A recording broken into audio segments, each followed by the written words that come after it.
നമുക്ക് നിധിയുടെ സുധീഷിന്റെ നാളത്തെ നല്ലൊരു വിശേഷം കേട്ടാലോ. അപ്പൊ എല്ലാ ദിവസവും ഉച്ചയ്ക്ക് നിധിയുടെ സുധീഷയും പിറ്റേ ദിവസത്തെ വിശേഷങ്ങൾ അപ്ലോഡ് ചെയ്യുന്ന കേട്ടോ. അപ്പൊ ഇന്നലെ മാത്രം ചാനലത്ത് അപ്ലോഡ് ചെയ്യാൻ പറ്റിയിട്ടുണ്ടായിരുന്നില്ല കേട്ടോ. എന്നാണെങ്കിലും നാളെ മുതൽ കൃത്യസമയത്ത് അപ്ലോഡ് ചെയ്യാം. അപ്പൊ കുറച്ചുപേരൊക്കെ മെസ്സേജ് അയച്ച് ചോദിച്ചിട്ടുണ്ടായിരുന്നു അതെന്താ അപ്ലോഡ് ചെയ്യാത്ത എന്ന്. ഉച്ചയ്ക്ക് അപ്ലോഡ് ചെയ്യുന്നുണ്ട്. അങ്ങനെ നാളത്തെ വിശേഷം നമ്മൾ കാണുന്ന സുധീഷിന്റെ നിധിയുടെ കല്യാണത്തിന് വേണ്ട ഒരുക്കങ്ങളൊക്കെ സുഭാഷും ഹരീഷും എല്ലാവരും കൂടെ ചേർന്ന് നടത്തുവാണ്. അങ്ങനെ വീടൊക്കെ നന്നായിട്ട് അലങ്കരിച്ചു. പാചകക്കാരെയൊക്കെ വിളിച്ചു. പാചകക്കാരൊക്കെ വന്നിട്ട് ആഹാരമൊക്കെ ഉണ്ടാക്കാൻ തുടങ്ങി. ബിരിയാണിയൊക്കെ ഉണ്ടാക്കാൻ തുടങ്ങുക. പക്ഷെ ഇതൊന്നും നിധിയോ സുധീഷോ അറിയുന്നുണ്ടായിരുന്നില്ല. അങ്ങനെ എല്ലാത്തിനും സുഭാഷാണ് ഓടിച്ചാടി നടക്കുന്നത്. സാധനങ്ങളൊക്കെ വാങ്ങിച്ചു കൊടുക്കാനും എല്ലാത്തിനും ഓടിച്ചാടി നടക്കുന്നുണ്ട്. അപ്പോഴേക്കും ഹരീഷ് അങ്ങോട്ട് വന്നു. ഹരീഷ് വന്നു കഴിഞ്ഞിട്ട് സുധീഷിനെ വിളിച്ചങ്ങ് മാറ്റിക്കൊണ്ട് പോവാണ്. എന്താ കാര്യം ചോദിക്കാം. അത് പിന്നെ ചേട്ടാ ഇതേ കുറച്ച് പൈസ ആവില്ലേ പന്തലിടാനും. അത് മാത്രമല്ല ഇപ്പം ഈ ആഹാരമൊക്കെ ഉണ്ടാക്കുന്നതിന് അവർക്ക് പൈസ കൊടുക്കണ്ടേ. അതിനെന്താ അതെ എൻ്റെ കയ്യിൽ ഇത്ര ഉള്ളെന്ന് പറഞ്ഞു ഒരു 10,000 രൂപ കൊണ്ട് കൊടുക്കണം. ഇതെന്തിനാടെ പൈസ? അതെ ചേട്ടനെ അറിയാലോ കുറേ ചിലവുകളും കാര്യങ്ങളൊക്കെ ഉണ്ട്. അപ്പം പിന്നെ ചേട്ടൻ്റെ ഇവിടുന്ന് ഇത്രയും പൈസ എവിടുന്ന? എടാ നിനക്കിത് എവിടുന്ന? അതൊക്കെ ഞാൻ ഉണ്ടാക്കി. ചേട്ടൻ അപ്പം അത്രമാത്രം അറിഞ്ഞാൽ മതി. ആദ്യമായിട്ട് നമ്മുടെ കുടുംബത്തിന് മംഗളകാര്യം നടക്കാൻ പോലെ ഒന്നിനും ഒരു കുറവ് വരാൻ പാടില്ല. എന്നെക്കൊണ്ട് പറ്റുന്ന പോലെ. അത് കേട്ട് കഴിഞ്ഞപ്പം ഒരു നിമിഷം അടിച്ചിട്ട് സുഭാഷ് പറഞ്ഞേ ഇതിൻ്റെ ഒന്നും ആവശ്യമില്ലായിരുന്നടാ. എന്നെക്കൊണ്ട് പറ്റുന്ന പോലെയൊക്കെ ഞാൻ ചെയ്തിട്ടുണ്ട്.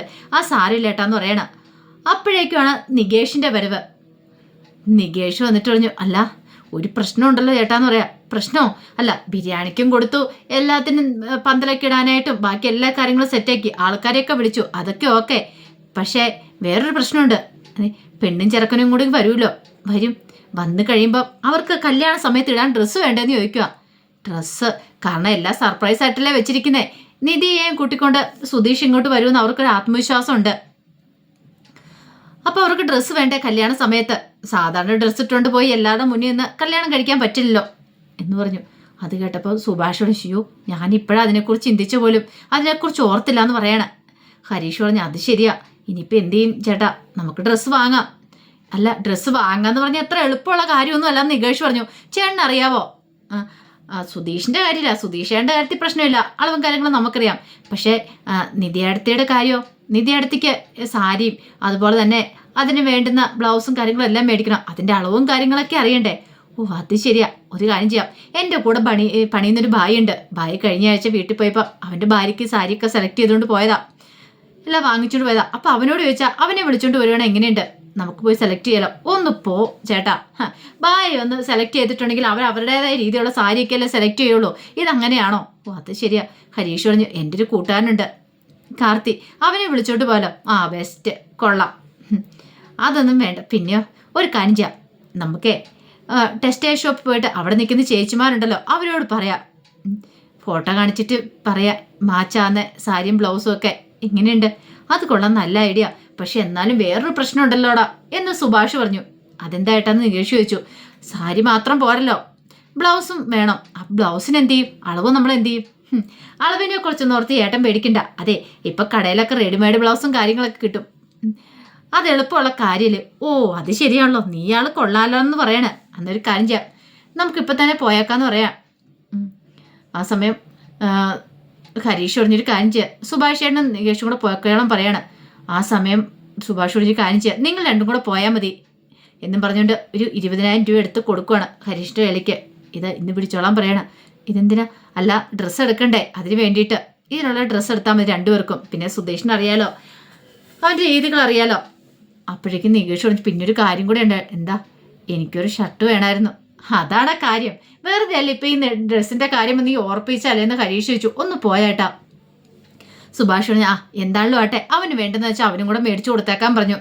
അങ്ങനെ ഹരീഷും നികേഷും കൂടെ ഡ്രസ്സ് വാങ്ങാനായിട്ടും കൂടെ പോയി. ആ സമയത്ത് ബാക്കി കാര്യങ്ങളൊക്കെ സുഭാഷ് നോക്കുന്നുണ്ട്. ഭാസ്കരൻ അവിടെ ഇരിക്കുന്നുണ്ട്. പന്തലിടാനായിട്ട് ആൾക്കാർ വന്നു കഴിഞ്ഞപ്പം അവരോട് സംസാരിച്ചിട്ടൊക്കെ ഭാസ്കരൻ്റെ അവിടെ നിൽക്കുന്നുണ്ട്. ഒന്നിനും കൂടിയില്ലെങ്കിലും അവിടെ നിന്ന് ഓരോ നിർദ്ദേശങ്ങളൊക്കെ കൊടുക്കുന്നുണ്ട്. ഈ സമയത്ത് നിധി സുധീഷും കൂടെ വീട്ടിലേക്ക് വരുവാണ്. അപ്പം സുധീഷിന് അറിയത്തില്ല. ഒരു സർപ്രൈസ് ഉണ്ടെന്ന് മാത്രമേ പറഞ്ഞിട്ടുണ്ടായിരുന്നുള്ളൂ. കാര്യം എന്തായതെന്നും അറിയത്തില്ല. അങ്ങനെ വരണ സമയത്ത് സുധീഷ് നോക്കിക്കഴിഞ്ഞപ്പോൾ നിധി ഇങ്ങനെ ആകെപ്പാടെ ശോകമുഖമായിട്ട് ഇരിക്കുക. പെട്ടെന്ന് സുധീഷ് പാട്ട് വെച്ചു. ആ പാട്ട് വെച്ചതോ അതൊരു ശോകപ്പാട്ടായിരുന്നു.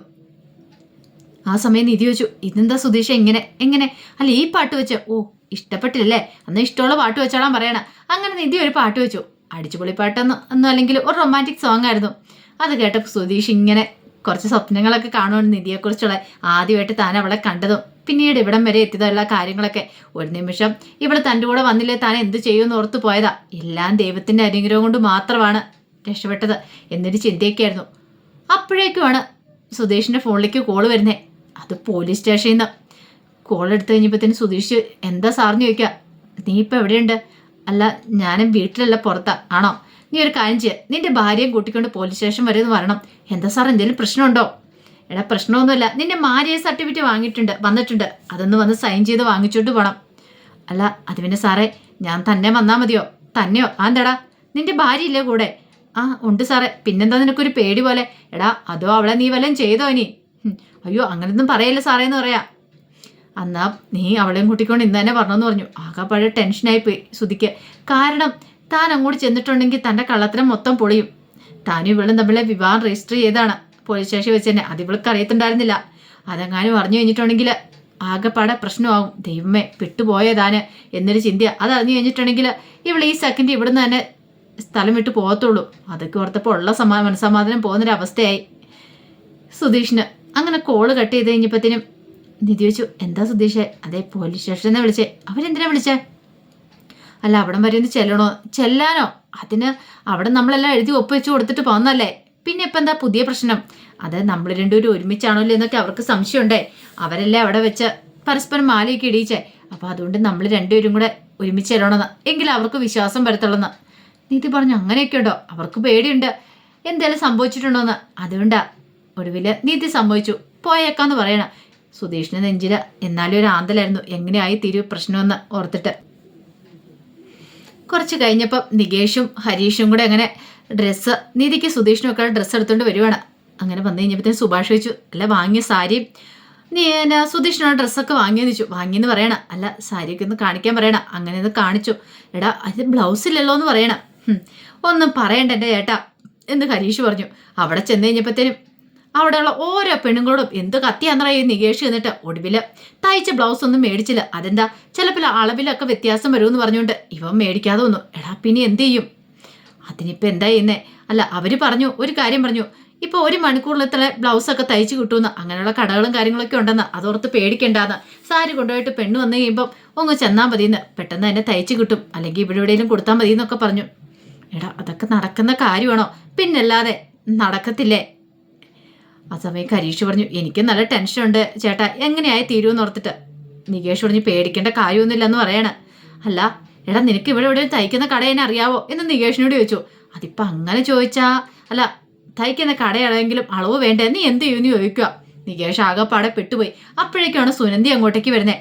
സുനന്ദിയെ കണ്ടു കഴിഞ്ഞപ്പോൾ നികേഷ് പറഞ്ഞു, ആള് വന്നല്ലോ എന്ന് പറയണം. അങ്ങനെ സുനന്ദി ചോദിച്ചു, എന്താ ഇതൊക്കെ ചോദിക്കുക. അതെ പെണ്ണിനുള്ള സാരി എന്ന് പറയാം. കാണിച്ചെന്നൊക്കെ പറഞ്ഞിട്ട് വാങ്ങിച്ച് നോക്കണം. കൊള്ളാലോ, നല്ല ഭംഗിയുണ്ടല്ലോ കാണാനായിട്ട് എന്ന് പറഞ്ഞു. ആ സമയം സുഭാഷ് പറഞ്ഞു, ഒരു പ്രശ്നമുണ്ട്. എന്താ? ബ്ലൗസ് ഇല്ല എന്ന് പറയണ. ബ്ലൗസ് ഇല്ലേ? അതിനിത്തെ സാരിയെ തന്നെ ഉണ്ടല്ലോ, വെട്ടി തയ്ച്ചാൽ മതിയല്ലോ. അത് ശരിയാ, പക്ഷേങ്കിൽ എന്താ അതിന് അളവ് വേണ്ടേ? അത് കേട്ടപ്പം സുരന്ദി ചിരിച്ചു. കൊള്ളാം, ഇതൊന്നും ഇല്ലാതെയാണോ സാരി മേടിച്ചോണ്ട് വെച്ചേ? നിങ്ങൾ എന്ത് വിഡ്ഢികളായിപ്പോയി. അല്ല നിങ്ങൾക്കൊരു കാര്യം ചെയ്യാൻ മേലായിരുന്നോ? അവരോട് പറഞ്ഞാൽ പോരായിരുന്നോ? ആരോട്? അല്ല സുധീഷ് ചേട്ടനോടും നിധി ചേച്ചിയോടും പറഞ്ഞാൽ പോരായിരുന്നോ? അതിപ്പം നമ്മൾ സർപ്രൈസ് ആയിട്ട് കൊടുക്കുന്ന കാര്യമില്ലേ. ഒരു സർപ്രൈസ് ഇങ്ങോട്ടേക്ക് വരുന്ന വഴി ഒരു കല്യാണ സാരി എടുത്തിട്ട് അതിനനുസരിച്ചുള്ള ബ്ലൗസ് മേടിച്ചുകൊണ്ട് വരാൻ പറഞ്ഞാൽ പോരായിരുന്നു. അതിന് ഇത്രമാത്രം ടെൻഷൻ അടിക്കേണ്ട കാര്യം ഉണ്ടായിരുന്നോ? സുഭാഷ് പറഞ്ഞു, അയ്യോ അത്രയ്ക്ക് ഓർത്തൊന്നും ഇല്ലാന്ന് പറഞ്ഞു. ഇനിയിപ്പോൾ അത് പറഞ്ഞിട്ട് കാര്യമില്ല, എടുത്തല്ലോ. ആ സമയം ഒന്ന് ആലോചിച്ചിട്ട് നികേഷ് പറഞ്ഞു, അല്ല നിന്റെ ബ്ലൗസ് ചിലപ്പോൾ പാകമായിരിക്കുമോ നിധിക്ക്? അതെങ്ങനെ എൻ്റേത് മാറ്റാവും? എൻ്റെ അളവും അവളുടെ അളവും ഒരുപോലെ ആയിരിക്കുമെന്ന് നമുക്ക് പറയാൻ പറ്റില്ലല്ലോ. അപ്പോഴേക്കും സുഭാഷ് പറഞ്ഞു, അത് ശരിയാണ്, ഇനിയിപ്പോൾ എന്താ ചെയ്യേണ്ടത് ഇങ്ങനെ ആലോചിച്ചു. ആ സമയത്താണ് ആ ഒരു കാഴ്ച കാണുന്നത്. സുനന്ദി പോയി കഴിഞ്ഞപ്പോഴത്തേനും നിധിയുടെ ഡ്രസ്സൊക്കെ രാവിലെ കഴുകിയത് ഉടങ്ങാനായിട്ട് അവിടെ ഇട്ടിരിക്കുന്നുണ്ട്. അത് കണ്ടു കഴിഞ്ഞപ്പോഴത്തേനും ചോദിച്ചു, ഇത് ആരുടെ ഡ്രസ്സാന്ന് ചോദിക്കുക. നിധിയുടെയാ. അതിനകത്ത് സാരി ബ്ലൗസ് ഉണ്ടല്ലോ, അത് മതിയെന്നല്ലോ എന്ന് പറയണം. അളവ് ബ്ലൗസ് കിട്ടിയില്ലോ എന്ന് പറയാം. അത് ഓടിപ്പോയി എടുത്തോണ്ട് വന്നു, ഇത് മതിയെന്ന് പറയാം. അത് കേട്ടപ്പോൾ ഹരീഷ് പറഞ്ഞു, കൊള്ളാം സൂപ്പറായിട്ടുണ്ട്, ഇത്രയും ബുദ്ധി ഞങ്ങൾക്കുണ്ടായില്ലെന്ന് പറയണം.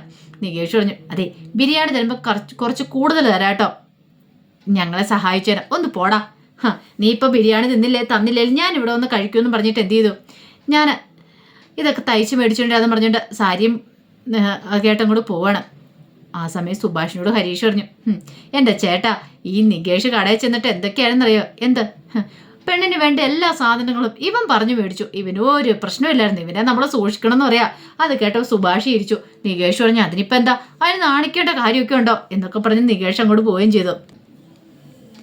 ഇതേ സമയത്ത് നിധി സുധീഷും കൂടെ സ്റ്റേഷനിലേക്ക് പോകണല്ലോ, അങ്ങനെ പോവാണ്. പോകുന്ന വഴിക്ക് ഡീസൽ തീർന്നു. ആ സമയത്ത് സുധീഷ് എന്ത് ചെയ്തു, ഡീസൽ അടിക്കാൻ ഒരു പെട്രോൾ പമ്പിലേക്ക് കയറ്റി. അതിനുശേഷം സുഭാഷിനെ വിളിക്കുകയാണ്. സുഭാഷിനെ വിളിച്ച് കഴിഞ്ഞപ്പോൾ സുഭാഷ് ചോദിച്ചു, എടാ നീ ഇത് എവിടെയാ? ഞാൻ വന്നുകൊണ്ടിരിക്കും ഏട്ടാ. ആ പെട്ടെന്ന് തന്നെ പറഞ്ഞു കേട്ടോ, അധികം താമസിക്കരുതെന്ന് പറയണം, സർപ്രൈസ് ഉണ്ടെന്ന് പറഞ്ഞു. അപ്പോഴേക്കും സുധീഷ് പറഞ്ഞു, അതെ ചേട്ടാ ഒരു കാര്യമുണ്ട്. എന്താ? ഒരു 1500 രൂപ എൻ്റെ അക്കൗണ്ടിലേക്ക് ഇടാമെന്ന് ചോദിക്കുകയാണ്, എൻ്റെ ഫോണിലേക്ക്. എടാ അതാണ് കാര്യം. അപ്പോഴേക്കും സുധീഷ് പറഞ്ഞു, അതിൽ കൂടുതലിൻ്റെ കുറച്ച് പൈസയും കൂടി ഇട്ടേക്കാൻ പറയണം. ആ ശരി ശരി, അതൊക്കെ ഞാൻ ഇപ്പോൾ തന്നെ ഇട്ടേക്കാന്ന് പറഞ്ഞു. അങ്ങനെ ഡീസലൊക്കെ അടിച്ചു കഴിഞ്ഞപ്പോഴത്തേനും പെട്രോൾ പമ്പിന് ജീവനക്കാരൻ പറഞ്ഞു, സാർ പൈസ എന്ന് പറയണം, പുറകെ വണ്ടി വന്ന് ഓടിയിരിക്കുന്നുണ്ട്, ഇപ്പം തരാം, ഞാൻ ഈ വണ്ടി ഒന്ന് സൈഡ് ഒതുക്കി നിർത്തിട്ട് അത് അങ്ങോട്ട് മാറ്റിയിടാന്ന് പറയണം. സാർ ഇപ്പം തന്നെ പേ ചെയ്തിട്ട് അങ്ങോട്ട് പോയിക്കോ. എന്താ ഞാൻ വണ്ടിയും കൊണ്ട് ഓടിപ്പോകുമെന്ന് തോന്നുന്നുണ്ടോ? തരാമെന്ന് പറയണം, കാരണം ഇങ്ങോട്ടേക്ക് പൈസ വന്നാൽ മാത്രമേ അക്കൗണ്ടിലേക്ക് ഇടാൻ പറ്റുള്ളല്ലോ. അങ്ങനെ ഒടുവിൽ സുഭാഷ് പൈസ ഇട്ട് കൊടുത്തു. ആ സമയം തന്നെ സുധീഷ് ബില്ലൊക്കെ സെറ്റ് ചെയ്തു. പക്ഷേ നിധിക്ക് ഭയങ്കര വിഷമമായിപ്പോയി. നിധിക്ക് മനസ്സിലായി സുധീഷിൻ്റെ കയ്യിലെ പൈസയൊക്കെ തീർന്നുള്ള കാര്യം. അങ്ങനെ ജീപ്പിലേക്ക് കയറി കഴിഞ്ഞപ്പോൾ സുധീഷിനോട് പറഞ്ഞു, അതെ ഞാൻ എൻ്റെ ഫോൺ ശരിയായ ഉടനെ ഞാൻ പൈസയൊക്കെ തരാട്ടോ എന്ന് പറയണം. അതിൻ്റെ ആവശ്യമൊന്നുമില്ല, എനിക്കറിയാം പൈസയ്ക്ക് എത്രമാത്രം ടൈറ്റ് ഉണ്ടെന്നുള്ള കാര്യം, വിഷമിക്കൊന്നും വേണ്ടാന്നും പറഞ്ഞ് നിധി സുധീഷിനെ സമാധാനിപ്പിക്കണം. അതിനുശേഷം അവർ റെസ്റ്റോറൻറ്റിലേക്ക് കഴിക്കാൻ ചെല്ലുവാണ്. ചെല്ലുന്ന സമയത്ത് നിധി പറഞ്ഞു, ഞാൻ കാരണം കുറേ ബുദ്ധിമുട്ടായില്ലേ? എന്ത് ബുദ്ധിമുട്ട്? എനിക്കറിയാം ബുദ്ധിമുട്ടായെന്ന്.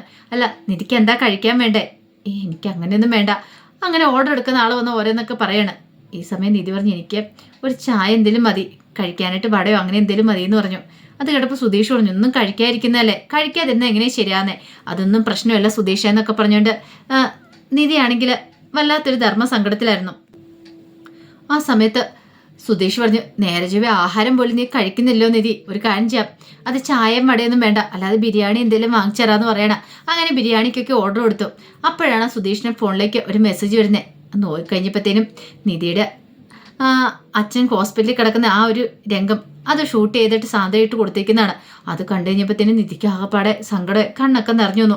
പിന്നീട് നിധി ഓരോ കാര്യങ്ങളൊക്കെ പറയണം, വീടിനെക്കുറിച്ചുള്ള കാര്യങ്ങളൊക്കെ പറയണം. അപ്പോഴേക്കും ഫുഡ് വന്നു. അങ്ങനെ ഫുഡ് കഴിച്ചുകൊണ്ടിരുന്ന നിധി ഇങ്ങനെ വാതോരാതെ സംസാരിച്ചുകൊണ്ടിരിക്കുക. കാരണം കുറച്ച് ദിവസം മുമ്പ് വരെ ഭയങ്കര സന്തോഷത്തിൽ കഴിഞ്ഞല്ലേ വീട്ടിൽ, പെട്ടെന്നാണ് ഒരു ദിവസം കൊണ്ട് എല്ലാം തകടം പറഞ്ഞേ. അതൊക്കെ ഓർക്കുമ്പോൾ നിധിക്ക് വിഷമമുണ്ട്, തൻ്റെ അച്ഛൻ്റെ ഇപ്പോഴത്തെ അവസ്ഥയൊക്കെ ഓർത്തിട്ട്. പക്ഷെ എന്ത് ചെയ്യാൻ പറ്റും? സുധീഷ് ആണെങ്കിൽ അവൾ പറയുന്ന കാര്യങ്ങളൊക്കെ കേട്ട് അവളുടെ മുഖത്തേക്ക് തന്നെ ഇങ്ങനെ കണ്ണിമിക്കാൻ നോക്കി നിൽക്കുക. കാരണം അവൻ അത്രയ്ക്ക് ഇഷ്ടമായിരുന്നു അവളെ. അപ്പം അതിൻ്റെ വിശേഷങ്ങളൊക്കെയാണ് കാണുന്നത്. ഇതിന് ബാക്കി വിശേഷങ്ങളുമായിട്ട് നാളെ വരാട്ടോ. ഇനിയിപ്പോൾ ഒരു പോലീസ് സ്റ്റേഷനിൽ പോകുന്നേ, അതിനുശേഷം നിധി സത്യങ്ങളൊക്കെ അറിയുന്നുണ്ട്. ഇനിയിപ്പോൾ കല്യാണത്തിന് നിധി സമ്മതിക്കുമല്ലോ എന്നൊക്കെ നമുക്ക് കാത്തിരുന്ന് കാണാം. ഒരിക്കൽ കൂടി എല്ലാവർക്കും ശുഭദിനം നേർന്നുകൊണ്ട് നിർത്തുന്നു. നന്ദി.